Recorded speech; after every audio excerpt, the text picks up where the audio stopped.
พฤติกรรมคล้ายกับออทิสติกหรือว่าออทิสติกเทียมคืออะไรแล้วการดูจอเพียงอย่างเดียวจะเปลี่ยนทำให้เด็กปกติทั่วๆไปกลายเป็นเด็กที่เป็นออทิสติกได้จริงไหม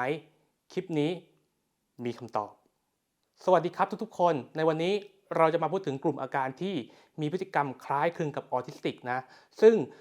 เราอาจจะเรียกตามภาษาชาวบ้านว่าออทิสติกเทียมนะก็คือหลายๆคนเนี่ยอาจจะสงสัยว่าออทิสติกเทียมเนี่ยคืออะไรนะครับนะเดี๋ยวเราจะมาหาคำตอบด้วยกันแต่ก่อนอื่นเนี่ยผมจะขอไปพูดเรื่องแรกก่อนก็คือเรื่องที่ว่าตอนนี้มีหลายๆคนเนี่ยกำลังเข้าใจเรื่องที่ว่าจอเนี่ยการดูจอหรือว่าการดูโทรศัพท์นะครับการดูทีวีหรือภาษาง่ายๆก็คือการดูจอนั่นแหละนะทำให้เด็กปกติทั่วไปที่มีพัฒนาการปกติเนี่ยกลายเป็นเด็กที่เป็นออทิสติกได้จริงหรือเปล่านะอันนี้หลายๆคนกำลังสงสัยโดยเฉพาะพ่อแม่หลายๆคนเนี่ยก็ได้สอบถามผมเข้ามานะโดยที่พ่อแม่หลายๆคนเนี่ยเขาก็กังวลนะครับโดยเฉพาะคนที่มีลูกอยู่ในช่วงปฐมวัยนะครับ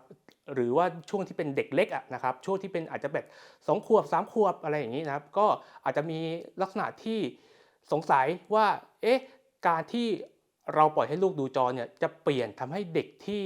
ลูกเราเป็นปกติเนี่ยกลายเป็นเด็กออทิสติกได้จริงหรือเปล่านะครับเดี๋ยวเราจะมาตอบคำถามกันในเรื่องนี้นะครับก่อนอื่นเนี่ยเรามาตอบคำถามนี้ก่อนเลยครับนะจากที่ผมได้พูดคุยกับจิตแพทย์นะครับจากที่ผมได้พูดคุยกับครูการศึกษาพิเศษแล้วก็จากที่ตัวเองเนี่ยได้เรียนจิตวิทยาพัฒนาการและการศึกษาพิเศษและการดูแลมาคำตอบก็คือการดูจอเนี่ยไม่สามารถเปลี่ยนทำให้เด็กปกติทั่วๆไปกลายเป็นเด็กออทิสติกได้ครับ มันทำไม่ได้นะครับก็คือการดูจอเนี่ยมันจะทำให้เด็กกลายเป็นเด็กออทิสติกไม่ได้นะครับเพราะว่าออทิสติกเนี่ยเป็นความผิดปกติตั้งแต่กำเนิดแต่ว่าการดูจอเนี่ยจะทำให้เด็กเนี่ยมีพฤติกรรมที่พัฒนาการล่าช้าคล้ายคลึงกับเด็กออทิสติกได้ครับเดี๋ยวเรามาเจาะลึกกันครับ ก่อนอื่นเราต้องมาทำความเข้าใจกันก่อนว่าออทิสติกคืออะไรออทิสติกนั้นหรือภาษาอังกฤษเรียกว่า Autism Spectrum Disorder หรือ ASD ตามคู่มือวินิจฉัยโรคทางจิตเวช DSM-5 นั้นจัดว่าเป็นกลุ่มอาการโรคทางพัฒนาการที่เกี่ยวข้องกับความผิดปกติของระบบประสาทและสมองไม่สามารถรักษาจนหายขาดได้โดยจะเป็นตั้งแต่กำเนิดสาเหตุนั้นไม่แน่ชัดแต่คาดว่าอาจจะเป็นพันธุกรรมเข้ามาเกี่ยวข้องซึ่งออทิสติกในแต่ละคนนั้นก็จะมีอาการที่ไม่เหมือนกันในรูปแบบที่ต่างกันออกไป100คน100แบบแต่ว่าสุดท้ายนั้นทุกคนสามารถพัฒนากันได้หากตรวจพบได้เร็วก็จะยิ่งทำให้พัฒนาและรักษาได้เร็วมากยิ่งขึ้นเท่านั้นโดยที่ออทิสติกนั้นจะสามารถมองออกได้ตั้งแต่อายุประมาณ 2-3 ปีครับโดยคู่มือวินิจฉัยโรคทางจิตเวช DSM-5 นั้นได้ระบุว่ากลุ่มอาการออทิสติกนั้นมีทั้งหมด3ระดับความรุนแรงด้วยกัน1ระดับอาการเล็กน้อยระดับอาการเล็กน้อยนั้นก็คือมีอาการเพียงแค่เล็กน้อยเท่านั้นมีสติปัญญาที่ปกติจนกระทั่งถึงสูงหลายๆคนอาจจะมองข้ามคนกลุ่มนี้ไปเพราะอาการเห็นไม่ชัดเจนบางคนอาจจะมองว่าเป็นบุคลิกแปลกๆเท่านั้นเองเช่นอาจจะเป็นคนที่ดูไม่มีมารยาทไม่มีกาลเทศะดูเห็นแก่ตัวอีโก้เยอะมากกว่าที่จะมองว่าเป็นออทิสติกเป็นต้น 2. ระดับอาการปานกลางระดับอาการปานกลางนั้นอาการจะเห็นได้ชัดเจนและรุนแรงกว่ากลุ่มออทิสติกระดับอาการเล็กน้อยแต่ว่ายังสามารถใช้ชีวิตได้ตามปกติสามารถเรียนหนังสือร่วมกับเด็กปกติได้แต่อาจจะต้องการความช่วยเหลือเพิ่มเติมในห้องเรียนสามารถที่จะทำงานได้หากได้รับการช่วยเหลือที่ถูกต้องสามารถเรียนจบปริญญาตรีได้ถ้าหากว่าได้รับการช่วยเหลือหรือว่าให้เขาเรียนในด้านที่เขาชอบเป็นต้น 3. ระดับอาการรุนแรงระดับอาการรุนแรงนั้นก็คือจะมีอาการของออทิสติกที่ชัดเจนมีพัฒนาการที่ล่าช้าอย่างชัดเจนในทางทฤษฎีนั้นจะสามารถพัฒนาได้เต็มที่แค่เพียงช่วยเหลือตัวเองในชีวิตประจำวันคนในระดับนี้จะมีพัฒนาการที่ล่าช้าในหลายๆด้านบางคนอาจจะมีภาวะบกพร่องทางสติปัญญาร่วมด้วยและบางคนนั้นอาจจะมีพฤติกรรมซ้ำๆอย่างรุนแรงควบคุมไม่ได้บางคนมีปัญหาด้านการสื่อสารและภาษาอย่างชัดเจนสำหรับอาการของกลุ่มออทิสติกนั้นจะแบ่งออกได้เป็นทั้งหมด2ด้านใหญ่ๆด้วยกัน1ด้านพฤติกรรม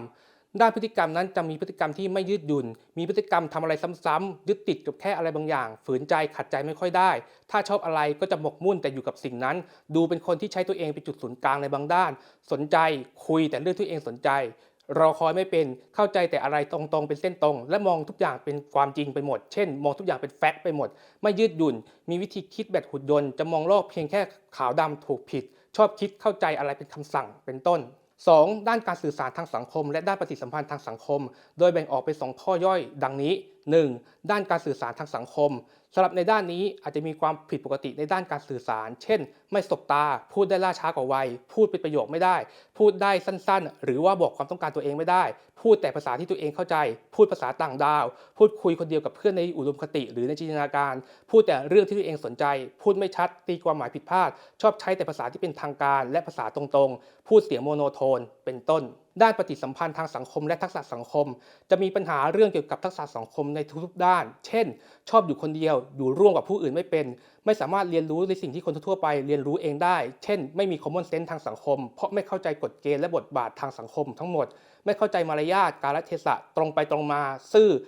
ไม่เข้าใจความหมายแฝงไม่เข้าใจพูดเล่นพูดจริงไม่เข้าใจปากอย่างใจอย่างเล่นของเล่นไม่ถูกวิธีมีความสนใจไม่เหมือนเด็กคนอื่นตามวัยไม่เข้าใจความรู้สึกและความสัมพันธ์ของผู้อื่นไม่เข้าใจอารมณ์และความรู้สึกของผู้อื่นบกพร่องในเรื่องของการเห็นอกเห็นใจคนอื่นไม่เข้าใจสีหน้าแววตาอารมณ์ของผู้อื่นและตัวเองอาจจะไม่แสดงสีหน้าแววตาด้วยเพราะแสดงสีหน้าแววตาอารมณ์ไม่เป็นสวมบทบาทสมมุติไม่เป็นต้นทีนี้เรามาถึงคำถามสำคัญครับก็คือคำถามที่ว่าเด็กที่มีพฤติกรรมคล้ายกับเด็กออทิสติกหรือว่าภาษาชาวบ้านเรียกว่าเด็กออทิสติกเทียมนั้นคืออะไรนะคืออย่างนี้ครับคืออันที่จริงแล้วเด็กกลุ่มนี้ก็คือเด็กปกติทั่วไปครับคือเด็กที่มีพัฒนาการตามปกติไม่ใช่เด็กที่เป็นเด็กออทิสติกแต่กำเนิดไม่ใช่เด็กออทิสติกนะครับต้องเข้าใจก่อนว่าเด็กกลุ่มนี้ไม่ใช่เด็กออทิสติกคือเด็กปกติแต่เด็กกลุ่มนี้ได้รับการเลี้ยงดูแลหรือว่าอยู่ในสภาพแวดล้อมที่ไม่เหมาะสมกับพัฒนาการของเขาเลยทำให้พัฒนาการของเขานั้นมันไม่สมวัยเช่นอาจจะมีพัฒนาการด้านภาษาพัฒนาการด้านสังคมที่ดีเลย์ล่าช้ากว่าวัยก็เลยทำให้เขาเนี่ยมีพฤติกรรมคล้ายกับเด็กที่เป็นออทิสติกก็คือเอาง่ายๆก็คือเขาคือเด็กปกติทั่วไปที่เกิดจากการเลี้ยงดูไม่เหมาะสมเลยมีอาการเหมือนกับเด็กที่เป็นออทิสติกซึ่ง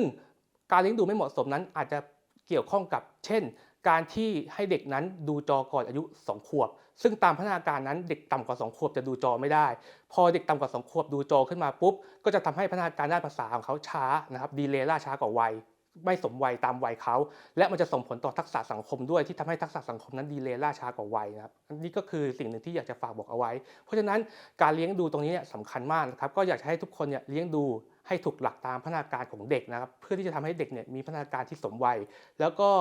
ไม่มีพัฒนาการในเรื่องของล่าช้ากว่าวัยเพราะว่าถ้าพัฒนาการล่าช้ากว่าวัยเราก็ต้องมาปรับพฤติกรรมกันอีกนะซึ่งการปรับพฤติกรรมก็ต้องใช้เวลาครับเสียเงินเสียทองต้องพึ่งนักวิชาชีพต่างๆต้องพึ่งนักกิจกรรมบำบัดนะครับต้องพึ่งแพทย์นะครับต้องพึ่งนักจิตวิทยาอะไรแบบนี้ก็ทำให้เราเนี่ยอาจจะต้องใช้ทรัพยากรที่มันเกินเลยไปนะครับโดยที่มันไม่จำเป็นนะทีนี้ก็เข้าใจกันก่อนนะครับว่าในกลุ่มอาการที่คล้ายคลึงกับออทิสติกแบบนี้เนี่ยสุดท้ายเนี่ยเด็กกลุ่มนี้จะกลับมาปกติถึงแม้ว่าพัฒนาการเขาจะดีเลย์ล่าช้ากว่าวัยเขาจะกลับมาเป็นเด็กปกติครับเพราะอันที่จริงแล้วเด็กกลุ่มนี้ก็คือเด็กปกติทั่วไปที่ถูกการเลี้ยงดูไม่เหมาะสมก็เลยทำให้เขามีพฤติกรรมล่าช้ากว่าวัยแต่ถ้าเกิดว่าเราได้ทำการกระตุ้นพัฒนาการเขาก็จะกลับมามีพัฒนาการที่สมวัยเหมือนกับเด็กปกติทั่วไปครับเพราะสุดท้ายแล้วเด็กกลุ่มนี้คือเด็กปกตินั่นเองครับ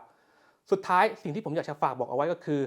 อเราอยากจะให้เรียกเด็กกลุ่มนี้ว่าเด็กที่มีพัฒนาการล่าช้ากว่าวัยคล้ายคลึงกับเด็กที่เป็นออทิสติกมากกว่าเรียกว่าออทิสติกเทียมครับเพราะว่าออทิสติกเทียมนั้นเมื่อเราเรียกแล้วเนี่ยมันจะเกิดการสับสนได้ว่าเอ๊ะสรุปเด็กคนนี้เป็นออทิสติกจริงไหมหรือว่าเป็นแค่ออทิสติกเทียมหรือว่าเป็นแค่อาการคล้ายออทิสติกหรืออะไรกันแน่คือมันจะเกิดความสับสนครับว่าสรุปแล้วเด็กคนนี้เป็นออทิสติกจริงไหมเป็นออทิสติกสเปกตรัมดิสออเดอร์หรือเราเรียกว่าออทิซึมสเปกตรัมดิสออเดอร์เนี่ยจริงหรือเปล่าอะไรแบบนี้มันก็เกิดการสับสนได้เพราะฉะนั้นเนี่ยผมเลยอยากจะให้ทุกคนเนี่ยชวนทุกคนเนี่ยมาเปลี่ยนวิธีการเรียกเด็กกลุ่มนี้ว่าเด็กที่มีพฤติกรรมหรือว่าอาการคล้ายคลึงกับเด็กออทิสติกมากกว่าเด็กออทิสติกเทียมครับทีนี้มาอีกหนึ่งคำถามสำคัญครับก็คือคำถามที่ว่าแล้วแบบนี้การดูจอจะส่งผลอะไรกับเด็กที่เป็นออทิสติกไหมก็คือเด็กที่ถูกวินิจฉัยว่าเป็นออทิสติกแล้วหรือว่าเด็กที่เป็นกลุ่มออทิซึมสเปกตรัมดิสออเดอร์เนี่ยการดูจอเนี่ยจะมีผลอะไรกับเขาไหมคำตอบก็คือการดูจอจะมีผลกับเขาครับแต่ว่าจอไม่ใช่สาเหตุที่ทำให้เขาเป็นออทิสติกเพราะออทิสติกเป็นความผิดปกติตั้งแต่กำเนิดนะครับไม่ได้เกิดขึ้นจากจอนะจอไม่ได้มีผลหรือว่าไม่ได้ส่งผลทำให้เขาเนี่ยเป็นออทิสติกเขาเป็นอยู่แล้วแต่จอจะยิ่งทำให้พัฒนาการของเขาที่ล่าช้าอยู่แล้วเนี่ยยิ่งล่าช้าลงไปอีกครับคืออย่างนี้ครับคือออทิสติกเนี่ยอย่างที่ผมได้พูดไปว่าจะมีปัญหาเรื่องของภาษาและการสื่อสารเรื่องของความไม่ยืดหยุ่นและเรื่องของทักษะสังคมที่บกพร่องการดูจอเนี่ยก็จะยิ่งส่งเสริมทำให้พัฒนาการของเขาที่บกพร่องอยู่แล้วเนี่ยยิ่งล่าช้ายิ่งบกพร่องไปมากยิ่งขึ้นครับเพราะว่าเขาจะไม่ได้รับการพัฒนาที่ถูกต้องคือสังคมของเขาหรือว่าภาษาของเขาเนี่ยมันล่าช้าอยู่แล้วมันมีปัญหาอยู่แล้วการที่เขาไปดูจอก็จะยิ่งทำให้เขาเนี่ยไม่ได้รับการกระตุ้นพัฒนาในด้านนั้นนะครับในการที่จะช่วยเหลือในด้านนั้นมันยิ่งทำให้เขาเนี่ยยิ่งล่าช้าเข้าไปอีกนะเพราะฉะนั้นเนี่ยสิ่งที่ผมอยากจะฝากบอกเอาไว้ก็คือถึงแม้ว่าจอจะไม่ใช่สาเหตุที่ทำให้เด็กกลุ่มนี้เป็นออทิสติกแต่ว่าจอเนี่ยก็จะทำให้พัฒนาการของเขาเนี่ยมันล่าช้าลงไปกว่าที่ควรจะเป็นยิ่งลงไปอีกนะครับจากเดิมช้าอยู่แล้วก็จะยิ่งช้าลงไปอีกเพราะฉะนั้นเราก็ มาส่งเสริมผ่านกิจกรรมอื่นๆกระตุ้นพัฒนาการด้วยวิธีอื่นที่ไม่ใช้จอกันนะครับเพื่อทำให้ออทิสติกเนี่ยสมวัยมากยิ่งขึ้นนะครับแล้วก็สุดท้ายเนี่ยหากเราพบว่าเด็กคนไหนเนี่ยมีพฤติกรรมแปลกๆที่ดูไม่เหมือนกับเด็กวัยเดียวกันไม่ว่าอะไรก็แล้วแต่นะครับก็แนะนำนะครับว่าพบแพทย์พบหมอพัฒนาการพบจิตแพทย์เด็กและวัยรุ่นเลยนะครับโดยที่ไม่จำเป็นต้องรอนะครับยิ่งรอนานยิ่งเสียโอกาสในการพัฒนานะครับถ้าเราพบว่าลูกหลานหรือว่าลูกศิษย์ของเราเนี่ยมีความผิดปกตินะครับมีพัฒนาการแปลกๆหรือว่าเราอาจจะไม่มีความรู้ทางพัฒนาการแต่ว่าเรารู้สึกว่าเอ๊ะมันแปลกๆนะเอ๊ะมันไม่เหมือนเพื่อนวัยเดียวกันมันไม่เหมือนเด็กคนอื่นนะอะไรแบบนี้พบคุณหมอได้เลยนะครับสุดท้ายผมขอฝากข้อคิดหนึ่งทิ้งท้ายไว้ครับว่ามีจิตแพทย์ท่านหนึ่งนะครับเป็นจิตแพทย์เด็กและวัยรุ่นได้บอกกับผมครับว่าการที่เด็กที่มีพฤติกรรมคล้ายออทิสติกนะครับที่เกิดจากการเลี้ยงดูเนี่ยทำให้การวินิจฉัยหรือว่าการแยกแยะว่าเด็กคนนี้เป็นออทิสติกจริงไหมทำได้ยากขึ้นในทางการแพทย์เพราะว่าอะไรเพราะว่าเด็กที่มีพฤติกรรมคล้ายคลึงกับเด็กออทิสติกเนี่ยบางคนเนี่ยเหมือนออทิสติกจริงๆมันเลยทำให้แพทย์เนี่ยวินิจฉัยได้ยากว่าเด็กคนนี้เป็นออทิสติกจริงหรือเปล่านะครับซึ่งมันทำให้แพทย์ทำงานยากขึ้นเนี่ยมันหมายความว่าการวินิจฉัยที่ถูกต้องหรือว่าการพัฒนาการกระตุ้นพัฒนาการที่ถูกต้องนั้นมันก็จะยิ่งเสียเวลาลงไปล่าช้าลงไปอีกเพราะฉะนั้นเรามาช่วยกันส่งเสริมนะครับเลี้ยงดูบุตรหลานของเรานะครับเลี้ยงดูลูกศิษย์ของเราเนี่ยให้เหมาะสมกับพัฒนาการเพื่อทำให้เขาเนี่ยมีพัฒนาการที่สมวัยแล้วถ้าเกิดว่าเราพบว่าเขาเป็นเด็กพิเศษกลุ่มออทิสติกจริงๆมันจะได้เกิดการวินิจฉัยที่ถูกต้องอย่างรวดเร็วและรีบแก้ไขได้อย่างรวดเร็วรีบรักษาได้อย่างรวดเร็วนะครับสุดท้ายผมก็ฝากไว้ประมาณนี้แล้วกันครับนี่คือแนวคิดดีๆจากพีสุรเชษฐ์หวังว่าข้อมูลนี้จะมีประโยชน์กับทุกท่านครับขอบคุณครับ